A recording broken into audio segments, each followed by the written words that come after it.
గిడ నేను ఏం చేస్తున్నా అంటే గులాబ్ జామ్ చేస్తున్నా. నాకు గులాబ్ జామ్ అంటే మస్తు ఇష్టం అబ్బా, మస్తు అంటే మస్తు ఇష్టం. ఇప్పుడు గులాబ్ జామ్ ఎట్లా చేసుకోవాలో చూసుకుందాం. గులాబ్ జామ్ చేయాలంటే ఫస్ట్ గులాబ్ జామ్ పిండి ప్యాకెట్ ఉండాలి. అది మన ఇంటి పక్కన కిరాణా షాప్లలో, సూపర్ మార్కెట్లలో ఎక్కడైనా దొరుకుతుంది. ఏ బ్రాండ్ అయినా తెచ్చుకోవచ్చు, మనకు నచ్చిన బ్రాండ్. అలా తెచ్చుకునే ప్యాకెట్ పైన వెనుకకు ఉంటుంది ఎలా చేసుకోవాలో, వాళ్ళు చెప్తారు మనకి ఎట్లెట్లా తీసుకొని ఎట్లెట్లా చేసుకోవాలో అని చెప్పేసి. అట్లా కూడా చేసుకోవచ్చు, లేకపోతే మనకు నచ్చినట్టు చేసుకోవచ్చు. నేను ఎట్లా చేసినానో ఇప్పుడు మీకు చూపిస్తాను.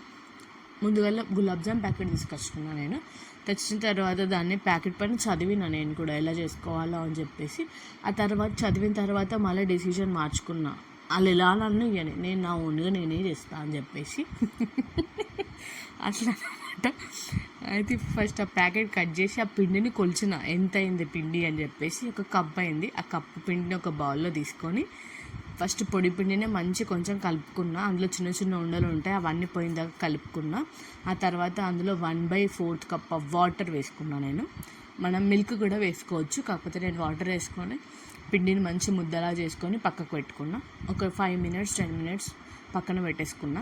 ఆ తర్వాత ఇప్పుడు షుగర్ సిరప్ రెడీ చేసుకోవడానికి బొగాన్లో 2 కప్పుల షుగర్, 2 కప్పుల వాటర్ వేసి చక్కెర కరిగేదాకా పొయ్యి మీద పెట్టుకున్నా. ఆ తర్వాత ముందుగా కలిపి పెట్టుకున్న పిండి ఉంది కదా, దాన్ని తీసుకొని మంచి చేతులకు ఆయిల్ అప్లై చేసుకొని చిన్న చిన్న చిన్న చిన్న బాల్స్ వేసి పెట్టుకున్నా. ఇప్పుడు మరుగుతున్న షుగర్ సిరప్లో ఒక 2-3 ఇలాచీలు వేసుకొని మళ్ళీ ఒక 2 minutes మరిగించుకుంటున్నాను నేను. ఆ తర్వాత ఆల్రెడీ పక్కకి ఆయిల్ పెట్టేసిన. ఆయిల్ మాత్రం ఖచ్చితంగా మీడియం ఫ్లేమ్లోనే ఉండాలండి. హై ఫ్లేమ్లో పెట్టుకుంటే పైన గోలుతుంది, మాడిపోతుంది, లోపల గోలదు గులాబ్ జామ్. ఇది మాత్రం ఖచ్చితంగా పాటించాలి మనం. మీడియం ఫ్లేమ్లో పెట్టి మనం గులాబ్ జామ్ అన్నిటిని ఈవెన్గా ఫ్రై చేసుకోవాలి. ఈవెన్గా ఎలా ఫ్రై చేసుకోవాలి అంటే ఇప్పుడు నేను వీడియోలో చూపిస్తున్నా చూడండి.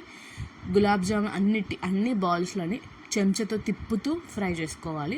అలా ఫ్రై చేసుకుంటే తిప్పుతూ ఫ్రై చేసుకుంటే ఏంటంటే బాల్స్ అన్నీ ఈవెన్గా వేగుతాయి అన్నమాట. అన్నీ ఒకటే కలర్లో వస్తాయి చూడండి. మీరు ఖచ్చితంగా ఇలా తిప్పుతూ ఫ్రై చేయండి, మీకు కూడా మంచి రిజల్ట్స్ వస్తుంది.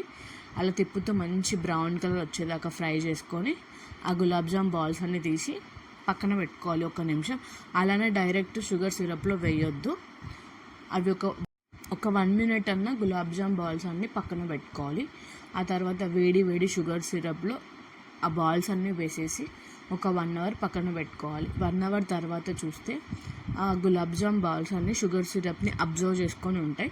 ఆ తర్వాత అలానే మనం సర్వ్ చేసుకొని తినవచ్చు. కొంచెం వేడిగానే ఉంటుంది, లేకపోతే చల్ల తినాలి అంటే దాన్ని మంచి ఫ్రిడ్జ్లో పెట్టుకొని ఒక 1 hour తర్వాత తిన్నా ఇంకా టేస్టీగా ఉంటుంది.